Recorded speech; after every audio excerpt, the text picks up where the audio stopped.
Hi guys, welcome back for episode number 46 of the weekly playback. I know it is September 9th, but my air conditioning is on because it is hot today, but I do hope that we will have some autumn weather soon because I'm so looking forward to sweater weather. I guess I still can't talk this week.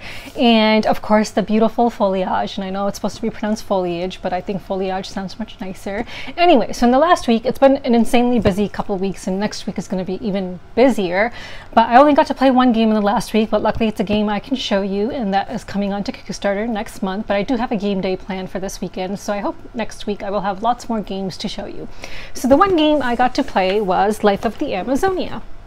So this is designed by Jamie Bloom, and the artist is Sophia King, and it's published by Bad Comet Games, the same publisher as Wild Serengeti, but of course they had to change the name for legal reasons to Life of the Serengeti, I believe. So this is coming to Kickstarter in October.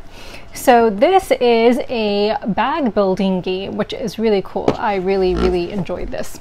And also a tile placement game. So I cannot recall having ever played a bag building and tile placement game in one before. Was not ringing a bell to me. So I left some of the stuff assembled. So the waterfall is assembled here, and I'll explain everything in a minute. And then I've got two assembled boats here.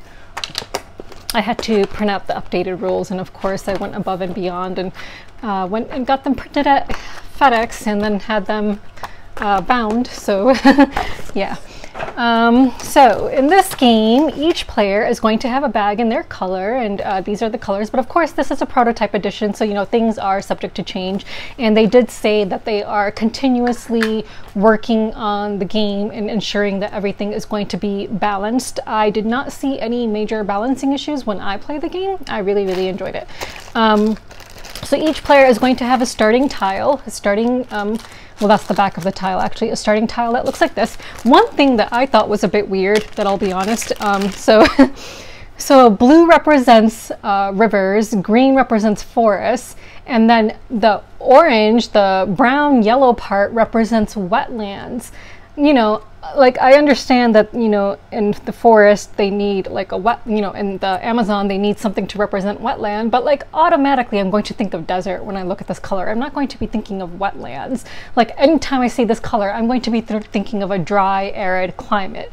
So I hope that they can maybe come up with some other color. I mean, I know that's a big ask, but just thematically, I'm like, yellow and orange does not remind me of wetlands. It reminds me of the desert. But anyway, that's going to be wetlands, forest, and river. You are going to have, so it comes with this, and again, I know that they're planning on making these more larger. I think they said that they some people were having trouble removing the tokens, but you assemble these and then you can just store them, and then when you're playing the game you can just pick out the tokens that you need, which are going to go into your bag because it's a bag building game. So there are two sets of tokens. You have your leaf tokens, money, and then water and berries.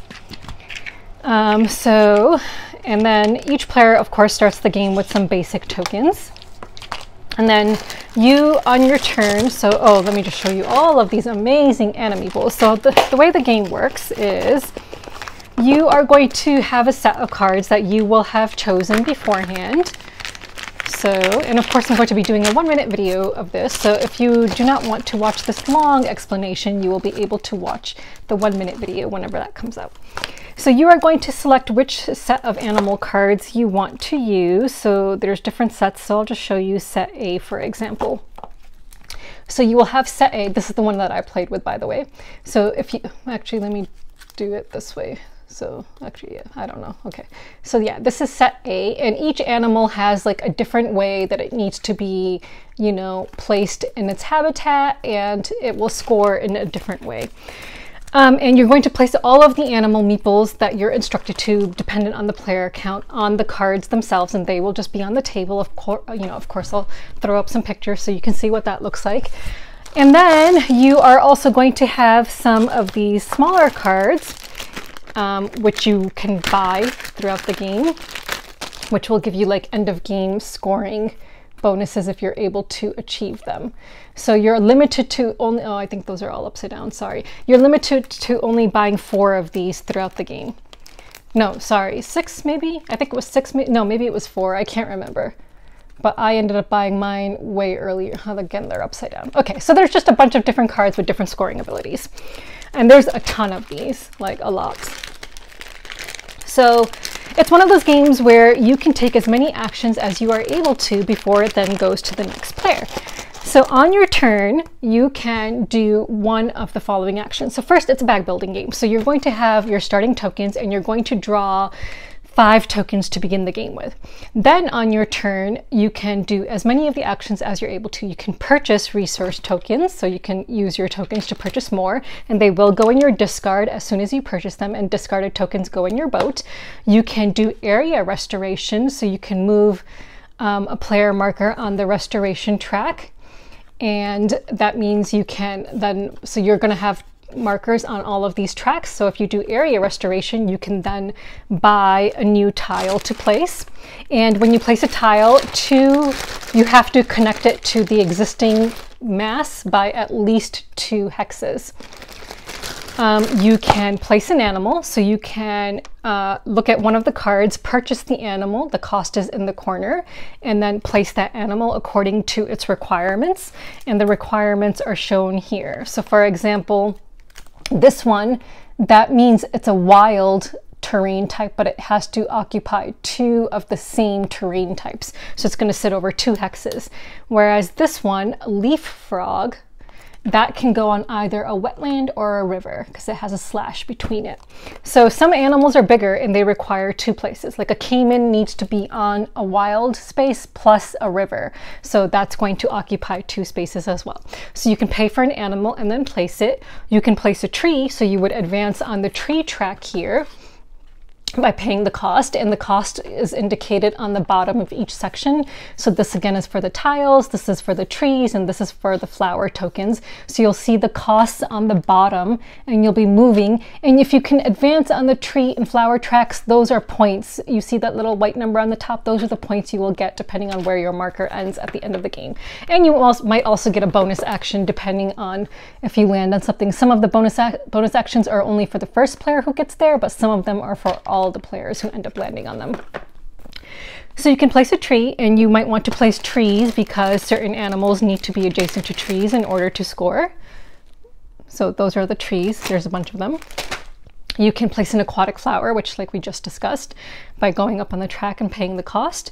You can obtain a nature card. Oh yeah, and it says 4 total. So you can have a total of 4 nature cards, which were those small end of game scoring cards that I told you about that will get you points. Or you can expand storage. So down here, you're going to start with storage. So like, let's suppose you don't use all 5 of your tokens. Depending on your storage, you can save 1 token and then draw the next 5. So in the next round, you might be able to have 6 tokens to use instead of just 5. So you can expand your storage to a maximum of 3 by paying the cost. Or you can purchase a bonus. So bonuses are indicated here. So like you can do like bonus actions by paying the cost. Also, in addition to the regular tiles, there are these bonus tiles, these other tiles that you might be able to place. So in addition to the animals that are out in the beginning of the game, each person gets their own special unique animal, which will give you a special ability once you are able to place it. So my unique animal was the Amazon dolphin. So once I placed the dolphin, every time I placed a new terrain tile thingy, I would get to take 1 tile of these small tiles and then place it immediately on my turn. So yeah, so each person does have a unique animal that they are also trying to place. So yeah, so it's a bag building game. So you're trying to upgrade your tokens. You might want to spend money to get higher level money or higher level leaves, not leaves, leaves, or berries and water. So all the nature cards, the end of game scoring cards, they all cost water. As you can see here, all the flower tokens cost water. All of the trees cost leaves, and all of those big terrain tiles cost leaves, and animals are a mixture. So when you want to buy an animal, they're just a mixture. So they can be berries and water, they can be berries and leaves, or leaves and water, just a different mixture of costs. So it's a bag building game where you're just trying to upgrade what's in your bag, and there are ways to trash stuff. Like in any kind of bag building or deck building game, you need a way to trash items. So there are, again, bonuses, like if you cover something, like so on your landmass, I'll just show you a couple. So if you happen to cover this with something, you would immediately get to trash something from either your discard or your current play area, not in your bag. This would allow you to draw an extra resource if you cover that. There are these worker tokens, which they're going in the production copy, they're going to be called seed tokens to stay consistent with the theme.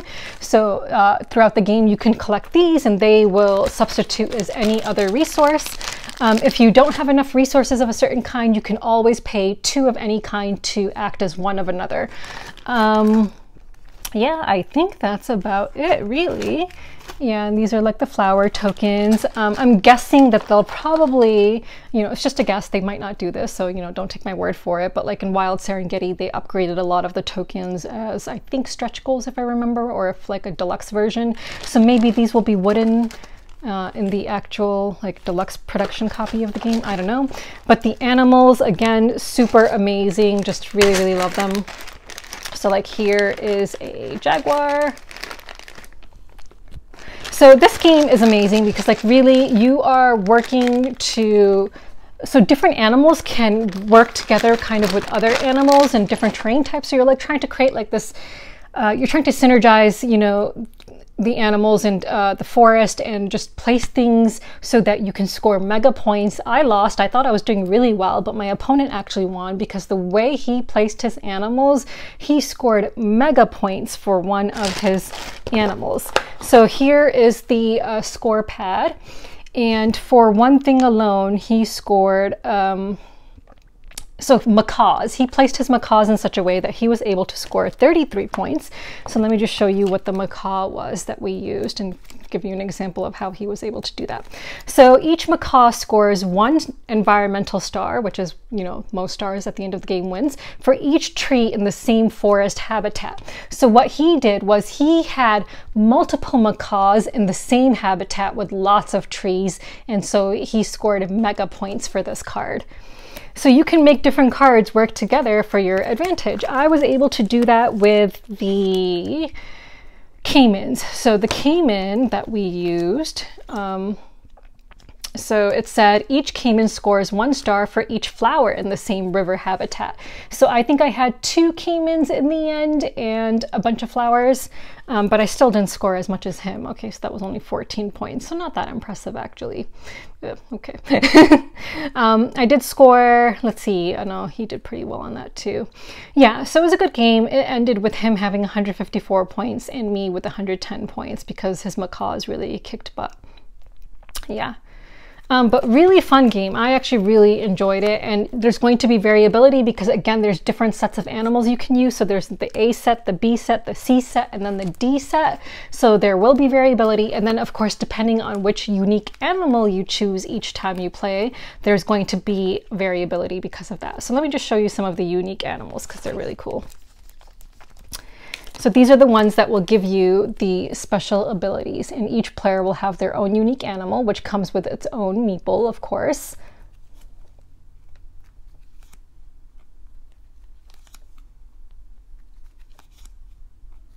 Yeah, just seriously, seriously love all of the animeeples in this game. They are just really incredible, just like in Wild Serengeti. Yeah. So let me just make sure I covered everything. This game does have, I believe, a solo mode, and I think also there's ways to, I think, make the game more difficult. So the rule book does talk about different modes of the game. Also, there are ways to renew the nature card, so that's like another action you can take. So these are like the symbols that you might be able to get as a result of a bonus.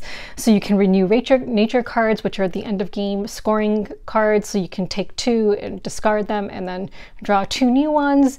You can relocate, move a life in the jungle to relocate to an unoccupied hex. And life includes trees, aquatic flowers, or any animal. And then of course there's the regular ones. Place a special terrain tile, which are those special terrain tiles that I showed you guys earlier. So yeah, So really fun game. I actually think that this game will be like a hit. Like I cannot think, like please tell me if you know of another game that's both a bag building game and a tile placement game in one. I can't personally think of one right now, but I really enjoyed this so freaking much. I thought it was really, really good. Yeah. And it just really works really well together. Like the different animals, they work really well together, and how you can place them and try to strategize and decide which animals you're going for. So the game end trigger, I should mention that. The game end trigger, so there's going to be a certain number of animal cards, and the game end triggers once someone has collected the last animal from the 5th card. So once an animal card, the 5th one becomes empty, that's when the game end triggers. Then everyone else will get one final turn. Yeah, so really, really great game. So again, this is coming to Kickstarter in October, I believe. And again, this is like a prototype version, so things will be much nicer in the actual version production copy of this game. Yeah. But again, this is just really nice for a pre-production copy. So let me just put everything away. I do hope that, you know, once the box, the production copy comes out, that the box will be able to hold everything assembled. Because I'm always worried about, like, you know, unassembling something and then having to reassemble it. And I'm just always worried about the cardboard, like, getting damaged or looser over time. So until I make my video, I'm just going to leave these boats and the waterfall assembled. Yeah. But this will fit into the box assembled, but I don't think those things definitely cannot fit into the box assembled. So anyway, I'm just going to push this to the side for now while I go on. Okie dokie. So that was the one game I played, and I do think people will really enjoy it, especially if you enjoyed Wild Serengeti, but of course they don't play the same, they play differently. But I do think that people will really enjoy this game a lot. And those animal meeples, just so freaking nice. Okay, so let's move on. So, if you have any questions about life of the Amazonia before the Kickstarter arrives, please feel free to leave any questions below, because I'm sure I missed something. So yeah, leave any questions that you have below. Let's move on to games that I'm backing. So I'm still backing the Fog Escape from Paradise, and the last day to back that is September 22nd, I believe. And currently it is at $19,421. So they've passed their goal by like $9,000, which is amazing. Again, really tense racing game. I think it's, you know, pretty, I really enjoyed it. So I think it's a really good game. If you're looking for like a racing game where you're trying to get your people onto boats before the fog can consume them and kill them, and you'll get negative points for any of your islanders who are of course killed by the fog. But in addition to getting them on the boats, you're also trying to get them onto the boats in a certain way so that you maximize your points, because different islanders need to go in different parts of the boats. So really cool game. So let's move on. So of course I don't have anything to talk about for games that I'm culling, because I'm going to be moving and I'm saving all of that for later. So let's move on to games that I have received, and I actually have stuff to show this time. So the first one I'm super excited about. I finally got my copy of Don't Go In There, which is a Halloween themed game. So this box actually turns into a dice tower. I like how the rule book like makes it look like there's actually stuff in the windows here. So the rule book actually is tucked in here along with the player, the main boards and stuff. And then all this thing pops out, but once you remove all the stuff from it, you have to then put it back in for it to function like a dice tower. So once you put this back in and you throw dice in them, it'll work like a dice tower, which is pretty cool. So let's just try that. So yeah, it's got these like ghost dice. So yeah, it works well. I got all blanks except for 2. So yeah. So I wonder if these glow in the dark. Can't tell. So it comes with some little ghost tokens. These are cardboard. It comes with some different player pieces in different colors. And some like Ouija board thingy. I don't know what that is. Some more ghost tokens, which are black. And then it has these player boards. So each person has player screens. And then there are these, not player boards, I think these go in the middle of the table, like the different locations.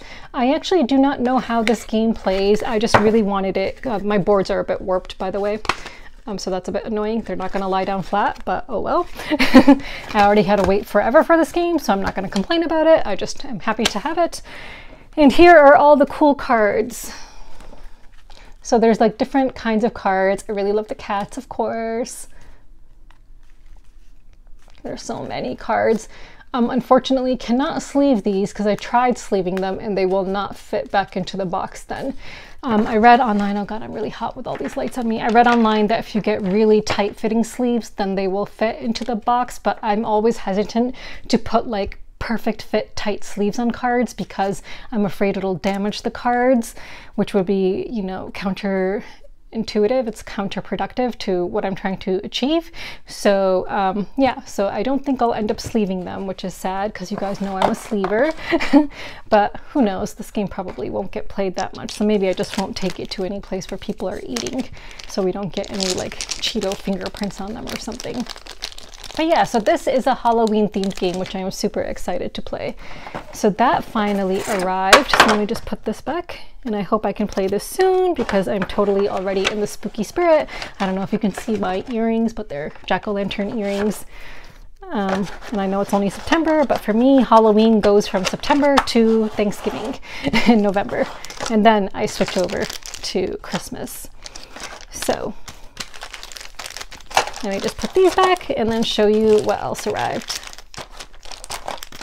So if you've played this game, let me know what you think. I'm really excited to play it. I don't expect it to be like some super heavy kind of game. I know it's probably a light game, but that's fine. Alrighty, so again, pops right back in, which is why we cannot sleeve the cards, and it's magnetic. It's a nice little box. The next game that arrived was a game I covered for its Kickstarter, which is Birdwatcher. I really love this game. This game I felt like was so thematic, like the theme and the mechanics tied in together so well. You're like bird watchers, you're like journalists trying to photograph different birds, and you know there's birds that are going to be coming down to like the forest and then flying away if they accidentally like hear a camera click or something. So this is designed by Zakar Jaffrey with the art by Lauren Helton, and it's published by Oni Press and Renegade Game Studios. And this does have a solo mode. So when I played this game, it did not have a solo mode, but now it does, and I would like to try. Oh wait, that is upside down. So there's the jungle and the academy. In the academy, there's going to be publication cards, which will grant you points at the end of the game. So these ones I did sleeve. So there's just a bunch of different birds. So this is a set collection game. You're trying to collect different kinds of birds. But again, I felt like in this game, the mechanics and the theme just went together so well. And the birds are just so freaking beautiful. And then let me just show you some of the other cards. And this one actually comes with an extra like module kind of thing you can use where each person has a special tool. But here are the publication cards, and these are things that you're trying to achieve, like your own personal objectives. And then there are tool cards, which you can play with if you want to. So I really like the artwork. It looks like very vintagey. I really like that.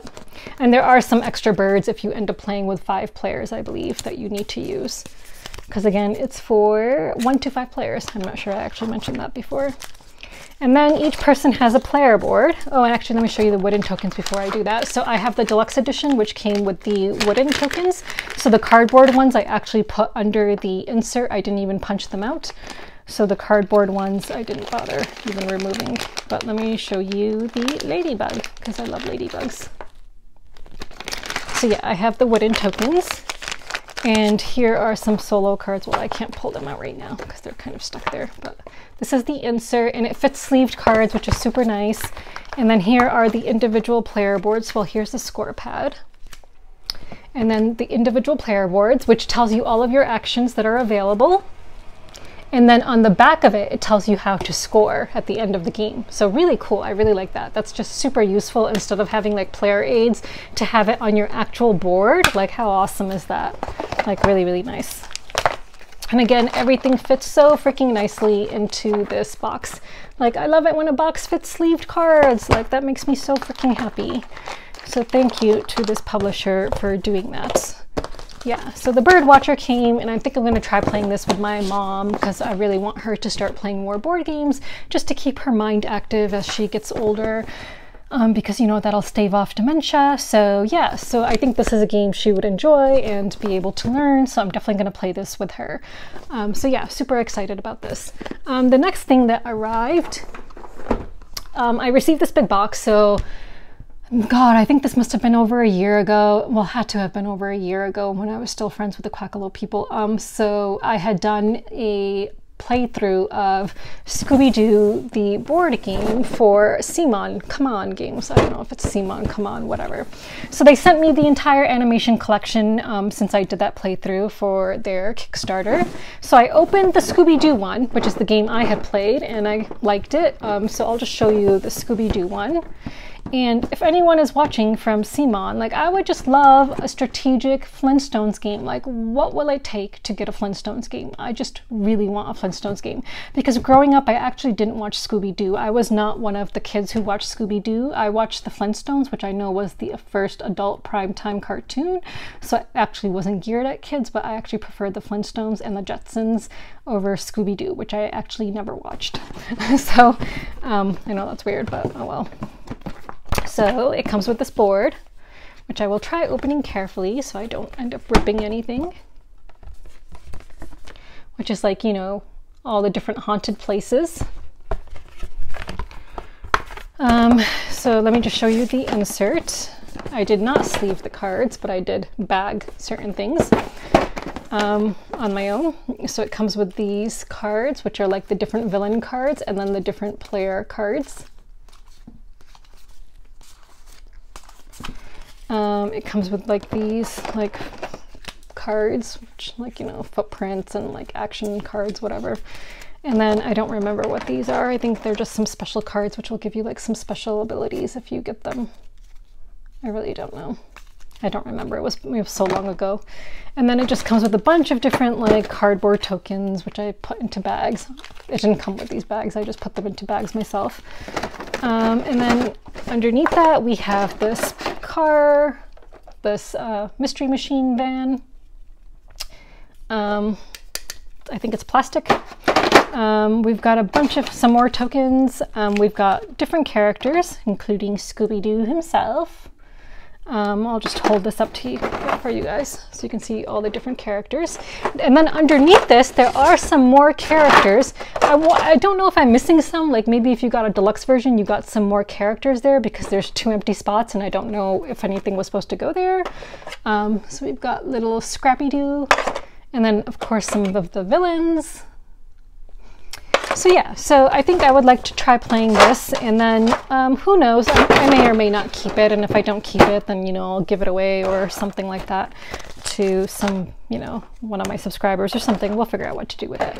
I don't know if this will stay in my collection forever, so we shall see about them. But let me just put this back, and then I can show you the other stuff that came with this game, which I do not plan on keeping. God, why don't you go in? All right, well, I guess I can start talking. Oh my God, am I doing, oh, this is in wrong, sorry. Okay. Sorry, okay, so the other 2 games that came with this were Looney Tunes Mayhem and Teen Titans Go, neither of which I opened because neither of which I have any interest in. So I'm going to actually give those away. So let me just show you those. Also, this one, the spot gloss, I don't know if it's actually called spot gloss because it actually feels almost like cloth. It's got this weird texture to it. So I don't know how to describe that. So yeah, so these are the other games that arrived, which I did not play. So this is Looney Tunes Mayhem. I considered keeping this, but then I was like, no, it can go off to a better home. The only reason I considered keeping it was Pepe Le Pew, because I actually really like Pepe Le Pew, but I actually don't care about anyone else. Like, I was never a fan of any of the other main Looney Tune characters, like Bugs Bunny, Elmer Fudd, the Tasmanian Devil, Yeah, the only characters I liked were Pepe Le Pew and the cat that he was in love with. And then, of course, when Animaniacs came out, I loved Animaniacs, but the original Looney Tunes did not care for. So I figured, you know what, maybe someone else who would appreciate these. So I'm just going to keep them in shrink wrap and be giving those away. And then same with Teen Titans Go, which I don't even know what the hell Teen Titans Go is. And so no interest in this either.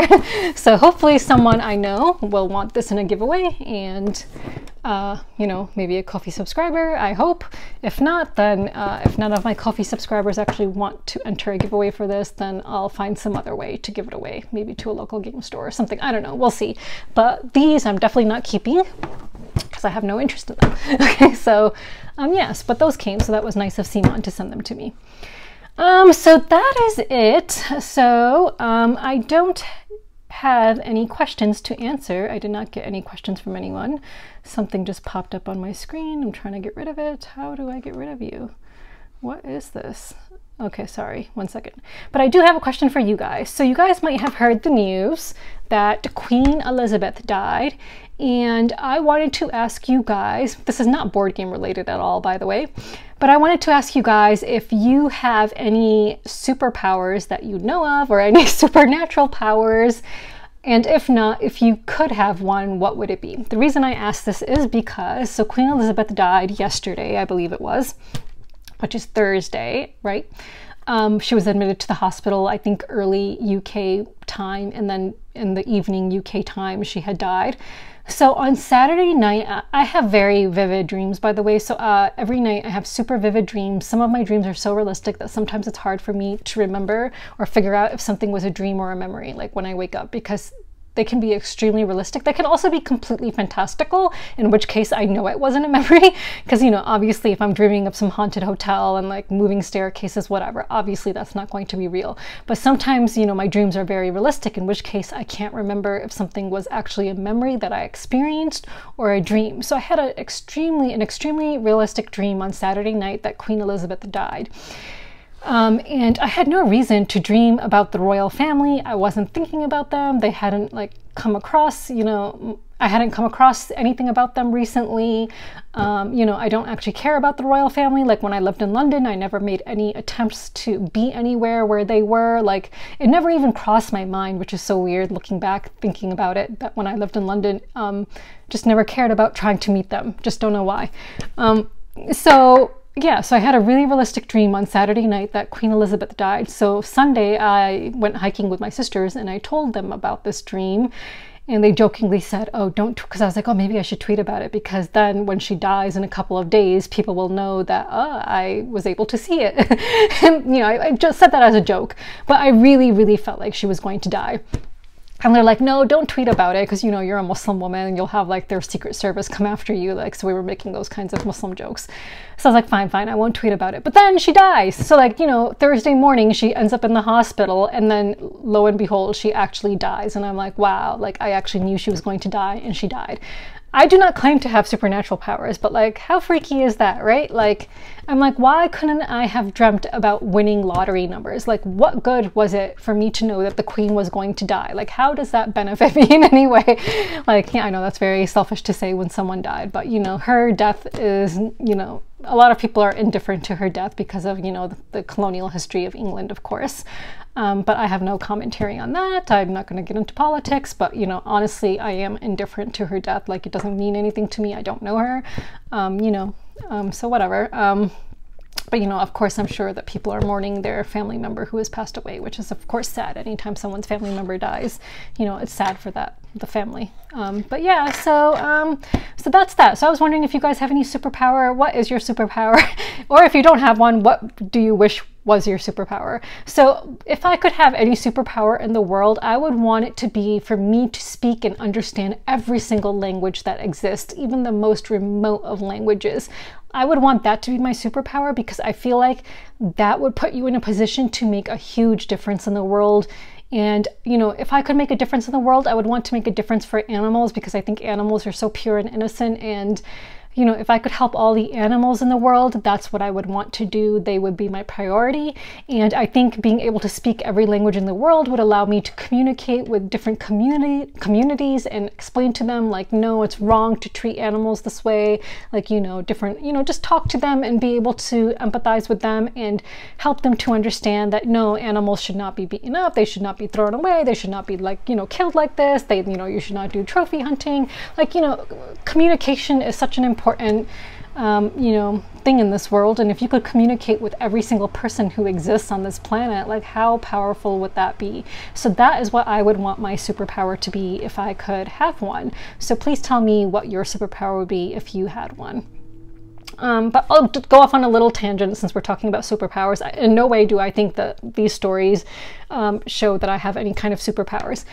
So when I was in grad school in Indiana, I had this one ring that my mom had bought me for my high school graduation present. It was a really pretty gold ring. It had like, anyway, I won't talk about what it looked like. But anyway, I really loved this ring because my mom bought it for me for a high school graduation present. So I wore it all the time. I don't wear it anymore, but at the time I did. So I was, you know, I'm the kind of person who whenever I wash my hands, I have to moisturize immediately afterwards. And when I moisturize, I take off my rings, and I usually, like, if I'm out and about, I'll just stick them in my pocket while I'm moisturizing. Bad idea. And I'm, you know, trying to be much more careful because I've since lost 2 rings, including this one, which I'll talk about in a minute.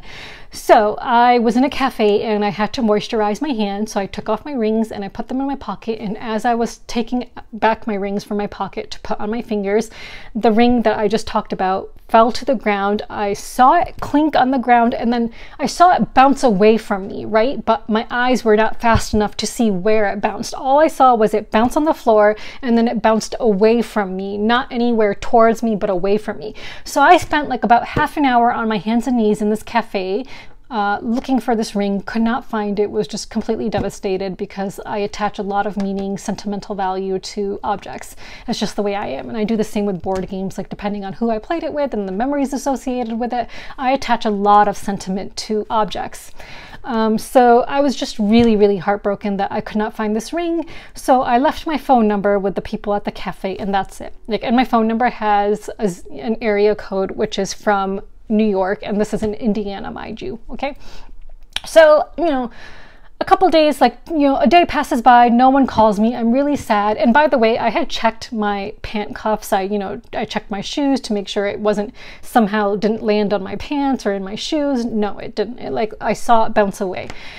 So 3 days passed, and I'm just really sad, and I decided to resign myself to the fact that, okay, it's gone, I'm never going to see it, and just forget about it. It's a material object. Like, there are worse things that can happen in the world than losing a ring. So I tried to, you know, resign myself to that fact and be like, it's fine, just forget about it. Then one day, now mind you, I lived a couple miles away from school. I'm coming home from grocery shopping one day, and as I'm approaching my apartment, I see something like shiny on my doorstep. And as I get closer, it's the ring. Like, I'm like, what on earth? How did my ring end up on my doorstep? And again, as I mentioned before, I searched my clothing in the cafe. I searched my pants. I searched my shoes. I was on my hands and knees for like half an hour looking for this ring. Could not find it. They could not have figured out where I live because I didn't give them my address. I simply gave them my phone number, which was an out-of-state phone number. I lived alone. No one really knew me. I didn't really have many friends back then. So I just cannot think of any way how this ring appeared on my doorstep. I don't think I have supernatural powers that somehow allowed this ring to show up on my doorstep, but maybe like some kind of supernatural being, like a jinn, and Muslims believe in jinns, maybe a jinn was looking out for me, I don't know, and returned this ring to me. And another time, so it was really late at night, it was like around 3 in the morning, and I was returning home from a party. And I stopped at a 4-way stop sign. It was completely dark. And as I was about to go, like, something was just like, no, just wait 1 minute, like, don't go yet. And thank God I did, because like literally right after I had that thought, this car came zooming by. It would have hit me in the driver's side if I had not stopped, and killed me instantly because of how fast it was going, because it did not stop at the 4-way stop sign. So thank God for like that premonition or whatever it was that told me to just wait 1 more minute, because otherwise I would have been dead. Like there's no way I could have survived that crash if I had gone and it hit me right in the driver's side. So I thank God, or, you know, whatever being put it in my mind to make me stop, that, you know, I did.